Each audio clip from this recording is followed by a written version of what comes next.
Bismillahirrahmanirrahim. Assalamualaikum warahmatullahi wabarakatuh. Walhamdulillahi hamdan katsiran thayyiban mubarakan fih kama yuhibbu rabbuna wa yarda.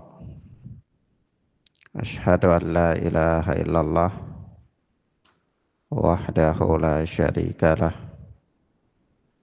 wa asyhadu anna Muhammadan abduhu wa rasuluh sallallahu alaihi wa ala alihi wa ashabihi wa man walah, amma ba'd. Ikhwana fiddin, a'azzani Allahu wa iyyakum. Kita masuk pada al-mas'alatu ats-tsamanun, yakni masalah yang ke-80. Kata Syekh Muhammad bin Abdul Wahhab rahimana wa rahimahullah, ittakhadhu quburi anbiya'ihim wa salihihim masajidah.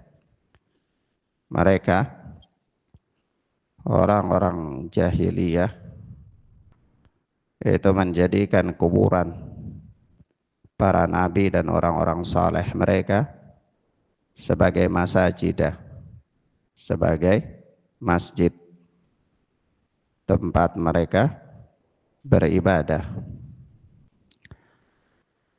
Di bab ini Syekh Shalih Fauzan berkata, guluwuhum fil asyakh, mereka guluwuhum fil askhas, yaitu mereka gulu terhadap pribadi-pribadi tertentu.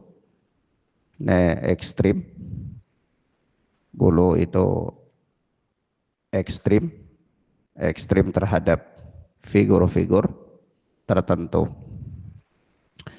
Dia melampaui batas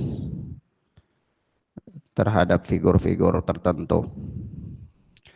Kata Syekh Shalih Fauzan, mimma alaihi ahlul jahiliyati min ahlil kitabi wa ghairihim, di antara perkara yang orang-orang jahiliyah dari ahlil kitab dan selain mereka berada di atasnya, adalah ittikhadhu quburi anbiya'ihim wa salihihim masajidah. Mereka menjadikan kuburan para nabi dan orang-orang saleh mereka sebagai masjid-masjid. Wa hadza kana wa la yazalu 'indal yahudi wan nasara wa 'inda musyrikil arab wa 'indal muntasibina ilal islami mimman ya'budunal qubura wal adrihata. Ya, ini kebiasaan atau keadaan menjadikan kuburan orang-orang saleh dan para nabi sebagai masjid, itu la yazalu indal yahudi wan nasara, terus ada di kalangan orang-orang Yahudi dan orang-orang Nasara. Kebiasaan itu terus berlangsung sejak dari zaman jahiliyah. Wa inda musyrikil Arab, dan juga tetap terus berlaku di kalangan orang-orang musyrikil Arab. Wa indal muntasibina ilal Islam mimman ya'budunal qubura wal adrihata, dan juga terus ada pada orang-orang yang menyandarkan dirinya, menisbatkan dirinya kepada Islam dari kalangan orang-orang yang menyembah kuburan-kuburan. Artinya kebiasaan jahiliyah ini tidak berhenti pada orang-orang jahiliyah saja, tidak. Yaitu menjadikan kuburan para nabi, kuburan orang-orang saleh sebagai masjid, itu bukan hanya kebiasaan orang-orang jahiliyah yang sudah punah, bukan. Tapi kebiasaan itu terus ada, berjalan dari masa ke masa. Di kalangan orang-orang Yahudi kebiasaan itu masih tetap hidup, terlestari. Di kalangan orang-orang Nasara juga kebiasaan itu masih hidup, terlestari. Dan di kalangan orang-orang Islam juga ada sebahagian yang menghidupkan amalan-amalan tersebut. Dari kalangan orang-orang yang menyembah kuburan dan eh, tempat-tempat yang dikeramatkan itu, adrihah, kuburan-kuburan yang dibangun itu. Wa ahlul kitabi hum awwalu man amila dzalik. Ya, kalau kita tanya dari mana asal perbuatan ini ada, maka dikatakan ahlul kitab lah mereka yang pertama kali melakukan hal itu. Ya. Naam. Qala Nabi sallallahu alaihi wa alihi wasallam. Nabi sallallahu alaihi wa alihi wasallam bersabda, "Inna man kana qablakum kanu yattakhidunal qubura masajid. Ala fala tattakhidul qubura masajidah." Sesungguhnya orang-orang sebelum kalian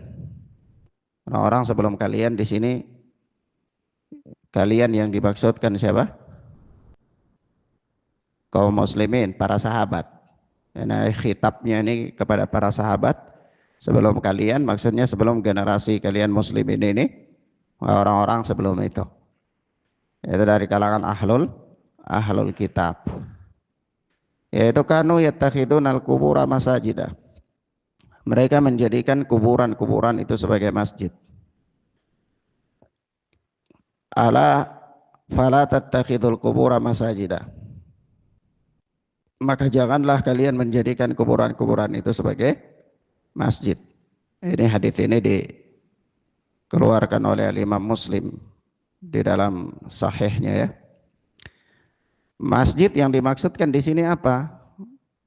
Kata Syekh Shalih Fauzan, yakni musallayatin yusalluna indaha. Masjid yang dimaksudkan di sini adalah musallayat, tempat-tempat sholat. Ya. Yusalluna indaha, mereka sholat di sisinya. Lianna salata indaha wasilatun ila ibadatiha. Karena sholat di sisi kuburan itu adalah wasilah, sarana untuk sampai kepada ibadah kepada kuburan itu. Jadi masjid di sini lebih umum ya. Jadi janganlah kalian menjadikan kuburan sebagai masjid, itu lebih umum.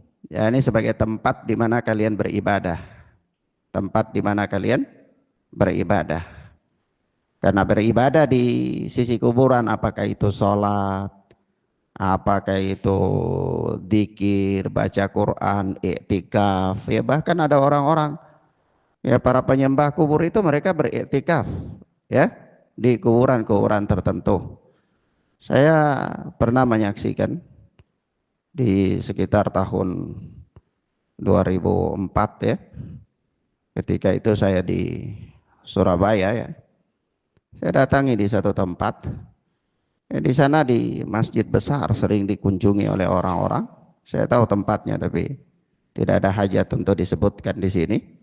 Itu di belakangnya ada kuburan-kuburan dan ada tempat-tempat air yang besar. Diyakini bahwa tempat-tempat air itu airnya bersumber dari air Zam-Zam ya. Dan saya lihat ada kuburan-kuburan dikeramatkan, dipagarkan, dan ada orang-orang yang duduk di situ sendiri lama duduk. Ya kadang dia duduk di situ 3 hari, 2 hari duduk. Dia bawa bekal seadanya saja. Dia benar-benar memang dia iktikaf, ya. Subhanallah. Di kuburan-kuburan tersebut. Nah, ini nyata ada. Jadi menjadikan kuburan sebagai masjid yang di sini artinya bukan tempat untuk khutbah Jumat, sholat 5 waktu, bukan. Tapi yang dimaksudkan di sini lebih umum, yaitu tempat-tempat untuk orang itu dia beribadah, dia baca Quran, apa dia zikir, apa dia itikaf, apa dia berdoa di situ dan seterusnya. Itu semua masuk dalam Dia menjadikan kuburan itu sebagai masjid. Kenapa? Karena li'anna salata indaha wasilatun ila ibadatiha. Karena salat di sisi kuburan itu adalah wasilah, sarana untuk mengibadahinya, beribadah kepada kuburan tersebut. Wa in kana al-musalli yusalli lillah, meskipun orang yang salat itu dia salat untuk Allah. Lakin idza shalla inda qabrin fa inna hadza wasilatun ila ibadatihi. Akan tetapi kalau dia itu salat di sisi kuburan, fa inna hadza wasilatun ila ibadatihi, maka ini adalah wasilah untuk yang akan membawa dia sampai kepada ibadah kepada kuburan itu. Jadi di sini juga ada karena faktor-faktor inilah para ulama kemudian membuat satu pembahasan kaidah-kaidah. Nah, di antara kaidahnya itu kaidah yang paling agung itu adalah saddu ad-dari'ah, menutup jalan untuk menuju kepada kemungkaran-kemungkaran. Nah, memang orang dia sholat di sisi kuburan itu dia sholat kepada Allah. Dia tidak bermaksud sholat kepada kuburan. Memang dia sholat untuk Allah Subhanahu wa ta'ala. Tapi dia lakukan itu di sisi kuburan. Begitu juga dia berdoa itu kepada Allah. Tapi dia lakukan di sisi kuburan. Hal ini dilarang apa enggak? Dilarang. Kenapa dilarang? Karena kalau hal itu tidak dilarang, hal itu akan membawa dia sampai pada tahap nanti dia akan menyembah kuburan tersebut. Maka larangan di situ dikatakan oleh para ulama, larangan itu babnya adalah bab saddu ad-dari'ah, menutup jalan untuk menuju kepada kerusakan-kerusakan. Iya.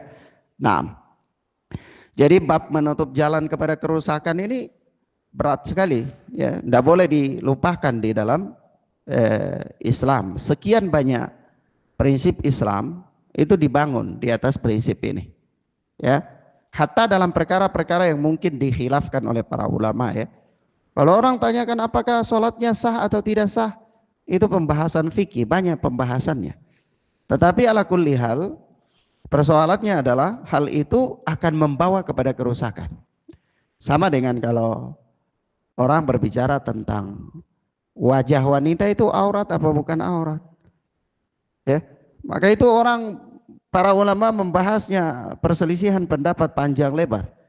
Bahkan Al-Alama Albani rahimahullah itu menulis buku khusus, ya, jilbab al-mar'ah muslimah, itu sampai setebal gini untuk beliau membela pendapat beliau yang mengatakan dia bukan aurat dan tidak wajib ditutup. Tapi para ulama banyak juga menyanggah pendapat itu. Ini ruang khilaf. Hanya persoalan yang paling sederhananya begini, kalau kita masukkan kaidah saddu ad-dari'ah, di situ dijelaskan oleh diantaranya Syekh Ibnu Utsaimin misal. Kata beliau, kita lihat aja, kalau dikatakan misalnya, ya, secara garis besar saya katakan, ya, kalau misalnya wajah wanita itu tidak wajib ditutup, sementara betis wanita wajib ditutup enggak? Wajib enggak betisnya? Wajib. Fitnah betis wanita dengan fitnah wajah wanita, mana yang lebih dahsyat? Wajah. Nah, kalau dilihat dari saddu ad-dari'ah, menutup ke jalan kepada kemungkaran, itu betis yang fitnahnya tidak lebih besar dari wajah itu ditutup, maka tentu wajah yang fitnahnya lebih besar juga ditutup. Terlepas dari kita bicara dalil, wah ini ada dalil, wah ini ada dalil, itu silang pendapatnya panjang sekali, banyak sekali di antara para ulama. Tapi kalau kita masukkan kaidah saddu ad-dari'ah, menutup jalan kepada kemungkaran, maka membuka wajah sufuriyah, ya, dakwah kepada sufuriyah, dakwah kepada memamerkan wajah di jalan-jalan, itu fitnahnya besar enggak? Besar. Orang itu dia lebih terfitnah itu ketika dia lihat wajah. Kadang-kadang orang dari belakang dia lihat, wah ini wanita cantik gini-gini. Begitu balik wajahnya pas-pasan saja, dia ya nggak mantap. Kalau dia lihat dari belakang, wah ini nggak. Tapi begitu balik wajah dia lihat, wah cakep juga ini. Ya kan, dia gampang terfitnah. Maka di situ apa? Kalau kita masukkan kaidah sekali lagi saddu ad-dari'ah, maka di situ apa? Dia lebih pantas untuk dihindari. Nah, kaidah ini sekian banyak digunakan oleh para ulama dalam sekian bab. Yang hukum-hukum asalnya kadang-kadang itu boleh, kadang-kadang sah saja. Ya, taruhlah orang katakan begini, dia salat bukan menghadap ke kuburan dan tidak bermaksud untuk penghuni kubur. Dia salat kepada Allah Subhanahu wa taala. Tapi dia salatnya di samping kuburan. Sah salatnya tidak? Nah, kalau para ulama yang mengatakan sah salat, oke, sah salatnya. Ya, ini khilaf ya. Dan sebagian mengatakan tidak sah. Sebagian mengatakan sah. Kalau kita katakan sah, oke, sah. Tapi ini akan membawa kepada keburukan tidak? Akan membawa kepada keburukan. Lama-lama orang akan menyembah kuburan itu. Sudah terjadi? Sudah. Hal ini sudah pernah terjadi. Di mana? Di kaumnya Nabi Allah Nuh alaihi salatu wassalam. Yang tadinya itu bukan untuk disembah, tapi lama-lama akhirnya untuk dijadikan sebagai tempat sesembahan. Maka penting sekali. Saya ingin katakan sekali lagi, penting sekali. Kaidah-kaidah Saddu ad-Dari'ah ini dipahami dan diterapkan oleh para ulama dari sebagian besar bab-bab. Apakah bab fikih, apakah bab akidah, apakah bab tauhid dan seterusnya. Nah, salah satunya ini kata Syekh Shalih Fauzan di sini. Kata beliau, li'anna salata indah wasilatun ila ibadatiha wa in kana al-musalli yusalli lillah lakin idza shalla inda qabrin fa inna hadha wasilatun ila ibadatihi. Fakaifa idza da'a al-qabra wastanjada bihi wastaghatha bihi kama yuqalu al-an indal adrihah. Ya. Nah, orang dia salat itu wa in kana al-musalli yusalli lillah, meskipun orang yang salat itu dia salat kepada Allah, akan tetapi idza shalla inda qabrin, jika dia salat di sisi kuburan, fa innaha hadza wasilatun ila ibadatihi, maka itu adalah wasilah untuk beribadah kepada kuburan tersebut. Itu saja dilarang. Terus kata beliau, fa kaifa idza da'al qabra, ya, wastanjada bihi wastaghatha bihi kama yuqalul an indal adriha. Maka bagaimana jika orang itu dia berdoa kepada kuburan, dia istanjada, yakni dia meminta bantuan kepada kuburan itu, wastaghatha bihi, dia beristighatsah kepadanya, kama yuqalul an indal adriha, sebagaimana yang dikatakan sekarang ini di sisi kuburan-kuburan. Karena orang-orang kita saksikan ya, di sebagian tempat, bahkan saya pernah melihat, kalau saya di wilayah Timur itu ada sebagian wilayah-wilayah yang memang mereka mempunyai hobi untuk mendatangi kuburan-kuburan, bahkan mereka meminta kepadanya. Dan mereka meyakini kalau mereka sudah datang di tempat-tempat karamat itu artinya dia sudah berhaji. Dia tidak perlu haji lagi ke Makkah Al-Mukarramah. Nah, ini kita lihat di sana, dia meminta, benar-benar dia meminta. Dia duduk di samping kuburannya, dia minta kepada penghuni kubur, ya Syekh, ya Tuan, ya fulan, ya fulan. Dia minta, benar-benar dia minta kepada penghuni kubur itu. Dia berdoa kepadanya, dia meminta bantuan kepadanya, dia beristighatsah kepadanya, ya. Nah, ini tentu lebih parah lagi. Kalau orang lakukan itu di sisi kuburan tapi kepada Allah saja dilarang, maka bagaimana orang yang langsung melakukan itu kepada penghuni-penghuni kubur tersebut. Kemudian kata beliau, Syekh Shalih Fauzan, hadza min dinil jahiliyah, ini termasuk diantara agamanya orang-orang jahiliyah, min Yahudin wa Nasara wa ghairihim, dari kalangan orang-orang Yahudi, orang-orang Nasara dan selain mereka. Qala Nabi sallallahu alaihi wasallam lamma akhbarathu ummu Salamata wa ummu Habibata radhiyallahu taala anhuma amma ra'ata fi ardil Habasyah minal kanayis. Di sini salah cetak gitu. Bukan kanayis, kanais. Jamak dari kanisa itu kanais, ya. Nah, itu kata beliau, hada min dinil jahiliyah min Yahudin wa Nasara wa min ghairihim. Qala sallallahu alaihi wasallam lamma akhbarathu ummu Salamata wa ummu Habibata radhiyallahu taala anhuma. Ya. Nabi sallallahu alaihi wasallam tatkala diberitakan oleh Ummu Salamah dan Ummu Habibah radhiyallahu taala anhuma, amma ra'ata fi ardil Habasyah minal kanais, tatkala mereka berdua, Ummu Salamah dan Ummu Habibah, melihat di negeri Habasyah, Ethiopia, di gereja-gereja mereka, wa ma fiha minat tasawiri, gambar-gambar ya yang ada di dalam gereja-gereja tersebut, li'anna umma salamata wa umma habibata kada hajarata ilal habasyati ma'a zawjihima al-hijratal ula, karena waktu itu Ummu Salamah dan Ummu Habibah mereka berdua itu berhijrah ke Habasyah bersama suami mereka, yaitu hijrah yang pertama ya. Jadi hijrah itu ke Habasyah itu ada 2 kali ya. Ada hijrah yang pertama, ada hijrah yang kedua, kemudian balik lagi baru hijrah ke Madinah ya. Nah, hijrah yang pertama ini sebagian kaum muslimin ikut. Nah, di antara yang ikut juga di sana ada Ummu Habibah dan Ummu Salamah bersama suami mereka berdua. Sampai di sana mereka lihat gereja-gereja di Habasyah itu. Nah, di dalam gereja-gereja itu ada apa? Gambar-gambar, ada gambar-gambar. Maka fara'ata fi biladil Habasyati al-kanais al-muzakhrafata biha as-suwar. Mereka berdua melihat di negeri Habasyah itu gereja-gereja yang dihiasi, muzakhrafah, dihiasi dengan suwar, gambar-gambar, dihiasi dengan gambar-gambar. Fadzakarata dzalik, maka mereka berdua menceritakan hal tersebut kepada Nabi sallallahu alaihi wasallam.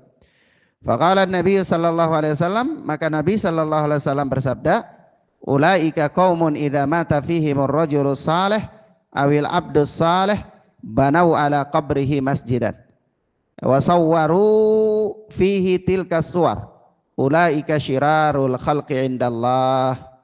Ya, kata Nabi sallallahu alaihi wasallam, mereka itu adalah kaum yang apabila mati di tengah-tengah mereka orang saleh atau seorang hamba yang saleh, banau ala qabrihi masjidah, mereka bangun di kuburnya itu masjid, wasawwaru fihi tilka suwar, dan mereka gambarkan ya di kuburan tersebut, di bangunan masjid tersebut, gambar-gambarnya orang-orang saleh itu. Ulaika syirarul khalqi indallah, mereka itu adalah seburuk-buruknya makhluk di sisi Allah Subhanahu wa taala. Ya, jadi di situ makanya ada hadis ya. Ada hadis tentang larangan-larangan daripada menggambar-gambar di masjid, menghias-hiasi masjid dan seterusnya. Karena itu di samping dia adalah sarana yang membawa kepada kesyirikan, dia juga adalah tasyabbuh, menyerupai perbuatan orang-orang jahiliyah atau orang-orang ahlul kitab dari kalangan orang-orang Nasara ya. Naam. Kemudian kata beliau, wa min dinil jahiliyati ittakhadul awliya'i was salihina arbaba min dunillahi azza wajal. Dan di antara agama jahiliyah itu adalah mereka menjadikan para wali dan orang-orang saleh sebagai sesembahan selain daripada Allah azza wajalla. Yaz'umuna annahum yuqarribunahum ila Allahi zulfa. Mereka menyangka atau mengklaim bahwa orang-orang saleh dan para wali itu dapat mendekatkan mereka kepada Allah sedekat-dekatnya. Wa annahum yashfa'una lahum indallah, dan mereka bisa memberikan syafaat kepada mereka di sisi Allah. Kama qala ta'ala, sebagaimana Allah berfirman, wa ya'buduna min dunillahi ma la yadurruhum wa la yanfa'uhum wa yaquluna haula'i syufa'auna indallah. Ya, dan mereka menyembah min dunillahi ma la yadurruhum, mereka menyembah sesembahan-sesembahan selain daripada Allah, yang mana sesembahan-sesembahan itu la yadurruhum wa la yanfa'uhum, tidak bisa memberikan mudarat kepada mereka dan tidak pula bisa memberikan manfaat kepada mereka. Wa yaquluna haula'i syufa'auna indallah, dan mereka berkata berhala-berhala tersebut adalah pemberi syafaat kami di sisi Allah Subhanahu wa taala. Wa qala ta'ala, dan mereka berkata, dan Allah Subhanahu wa taala berfirman, walladzina ittakhadhu min dunihi awliya'a ma na'buduhum illa liyuqarribuna ila Allahi zulfa. Orang-orang yang menyembah sesembahan selain daripada Allah itu, mengambil wali-wali selain daripada Allah, itu mereka berkata, mana abuduhum, kami tidak menyembah mereka, illa liyuqarribuna ilallahi zulfa, melainkan supaya mereka mendekatkan kami kepada Allah sedekat-dekatnya.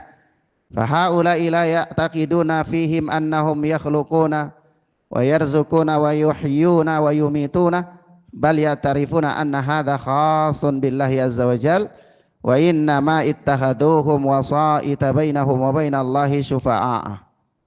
Jadi dua ayat ini menerangkan kepada kita bahwa orang-orang itu dia menjadikan orang-orang saleh, menjadikan para wali ya sebagai perantara, dia sembah, dia berdoa, itu dia menganggap bahwa orang-orang itu akan memberi syafaat kepada mereka. Dan yang kedua, dia menganggap bahwa orang-orang itu akan mendekatkan mereka kepada Allah sedekat-dekatnya. Maka kata Syekh Shalih Fauzan, ya mereka melakukan ini, haula'i ya'taqiduna fihim, orang-orang itu mereka melakukan perbuatan tersebut, itu mereka berkeyakinan annahum yakhluquna la ya'taqiduna fihim annahum yakhluquna wa yarzuquna wa yuhyuna wa yumituna. Mereka tidak berkeyakinan bahwa orang-orang saleh dan para wali itu punya kemampuan mencipta, kemudian memberikan rizki, menghidupkan dan mematikan. Tidak. Orang saleh dan para wali yang mereka jadikan kuburan-kuburan mereka sebagai tempat sesembahan, atau mereka menjadikan mereka sebagai apa? Perantara-perantara antara mereka dengan Allah, itu dia yakin bahwa mereka itu tidak bisa mencipta, mereka tidak bisa memberikan rizki, mereka tidak bisa menghidupkan, mereka tidak bisa mematikan. Bal yatarifuna anna hadza khasun billahi azza wajal. Bahkan pelaku-pelakunya itu meyakini bahwa urusan mencipta, urusan memberi rizki, urusan menghidupkan, urusan mematikan, itu adalah kekhususan Allah subhanahu wa ta'ala. Kekhususan Allah subhanahu wa ta'ala. Wa inna ma ittakhadhuhum wasa'ita bainahum wa bainallahi wa syufa'a. Ya, mereka hanya menjadikan para wali dan orang-orang saleh itu sebagai perantara antara mereka dengan Allah. Dan mereka hanya menjadikan orang-orang saleh dan para wali itu sebagai syufa'a, sebagai pemberi-pemberi syafaat. Fasarafu lahum anwa'an minal ibadat. Maka mereka memalingkan berbagai jenis ibadah itu kepada orang saleh dan para wali itu. Min ajli an yuqarribuhum ilallahi zulfa, ya, dengan tujuan apa? Agar supaya mereka mendekatkan para wali dan orang-orang saleh itu, mendekatkan mereka para pelakunya itu kepada Allah sedekat-dekatnya. Ya. Wa hadza dinul jahiliyah, ini adalah agamanya orang-orang jahiliyah. Wa alaihi ubadul kuburil yauma, dan juga ini adalah praktek yang dilakukan oleh para penyembah kubur di zaman ini. Nas'alallaha al-afiyah wassalamah. Wa minal guluwi fil kuburi wa ashabiha, dan termasuk diantara gulu terhadap kubur dan penghuni kubur itu adalah al-bina'u alaiha, ya, membangun bangunan di atasnya. Wa israjuha, memberikan lampu penerang padanya, ngasih lampu di kuburan. Wa wad'us satari alaiha, dan meletakkan penutup. Ada kubur yang dikasih apa? Kain penutup, tabir, ya, meletakkan penutup di atasnya. Wal kitabatu alaiha, dan menulis-nulis di kubur itu. Wa tajsisuha, dan apa? Ngecat kuburan-kuburan tersebut, kasih apa? Cat kuburan, ya. Wa ghairu dzalika min madahiril gulu, dan selain itu dari perilaku-perilaku gulu, ya. Walihada naha Rasulullah sallallahu alaihi wasallam an dzalika kullih. Oleh sebab itulah Nabi sallallahu alaihi wasallam melarang hal itu semua. Jadi maksudnya jenis gulu kepada kuburan dan penghuni kubur itu ada dua jenis gulunya. Jenis gulu yang pertama itu menjadikan kuburan mereka itu sebagai masjid. Ya, dia datang di situ, dia baca Quran, dia berdoa, dia itikaf, dia macam-macam di situ, ya. Ya, jenis gulu yang kedua itu dia membangun kuburan-kuburan itu. Dia jadikan kuburan-kuburan itu seperti ya apa momentum-momentum ya. Dia ngecat kuburan-kuburan itu, dia nulis-nulis, dia kasih lampu di kuburan ya. Kemudiannya dia kasih penutup dari kain-kain penutup. Ini kalau kita lihat di daerah-daerah ya, pedalaman-pedalaman itu yang seperti ini masih ada ya. Saya berdakwah di Gunung Kidul, itu saya masih menjumpai di daerah apa Ande-Ande, di daerah dekat Pantai Siung sana itu masih banyak sekali wilayah-wilayah yang kuburan-kuburan itu dikasih apa? Penutup-penutup tersebut. Nah, ini semua bentuk apa? Bentuk gulu kepada kuburan dan ahli kubur. Intinya, kenapa mereka melakukan itu? Karena mereka mengkultus pribadi yang ada di situ awalnya, ya. Pribadi yang dikuburkan di situ itu dia kultuskan, dia kultuskan. Akhirnya begitu orang itu sudah tidak ada, maka peninggalan-peninggalan dia itulah yang kemudian dikultuskan oleh mereka, sehingga gulu terhadap mereka. Maka gulu terhadap pribadi ini macam-macamnya banyak, jenisnya banyak sekali. Tapi di bidang tauhid dan akidah ini adalah bagian daripada salah satu daripada jenis-jenis gulu kepada pribadi tertentu. Nah, kalau di bidang akidah itu banyak. Nah, kalau ini di bidang tauhid, kalau di bidang akidah banyak sekali. Penyimpangan-penyimpangan akidah, ini penyimpangan tauhid ya. Kalau kita bicara akidah dengan tauhid, mana cakupan yang lebih luas? Mana lebih luas? Akidah lebih luas dari tauhid. Tauhid adalah satu cabang dari akidah, ya. Tauhid itu satu cabang dari akidah. Kalau akidah itu lebih luas dari tauhid. Lalu penyimpangan-penyimpangan berkaitan dengan ekstrim terhadap pribadi tertentu di bidang akidah ini banyak sekali. Antum bahkan kalau membaca kitab-kitab akidah, lihat tarekah-tarekah ya, tarekah at-Tijaniyah ya, tarekah-tarekah yang banyak sekali itu mereka gulu terhadap pribadi-pribadi tertentu ngeri ketika para masyayikh mereka itu masih hidup ya. Ada yang dia bangun tengah malam cuma mau lihat wajah syekhnya aja, kemudian tidur lagi ya, itu dia dapat pahala.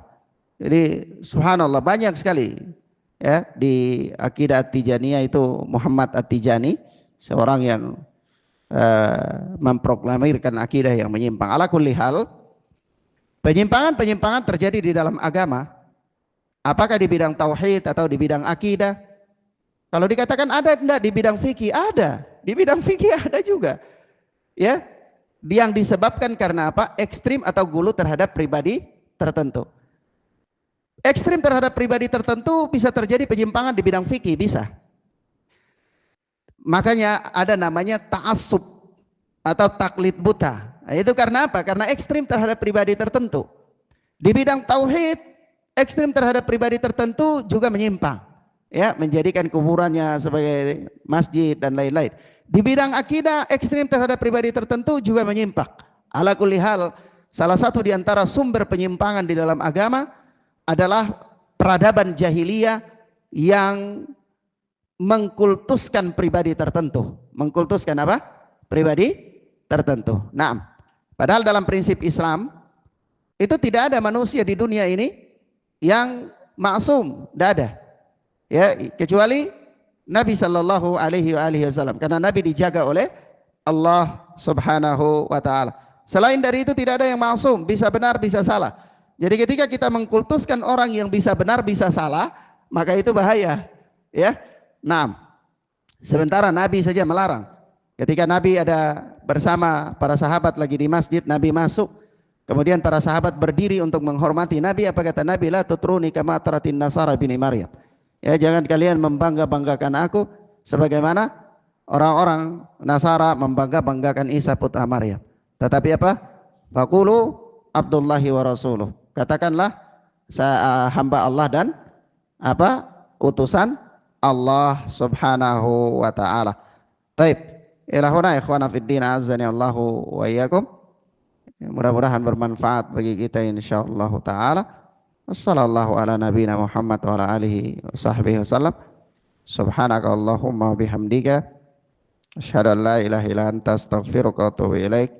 Wassalamualaikum warahmatullahi wabarakatuh.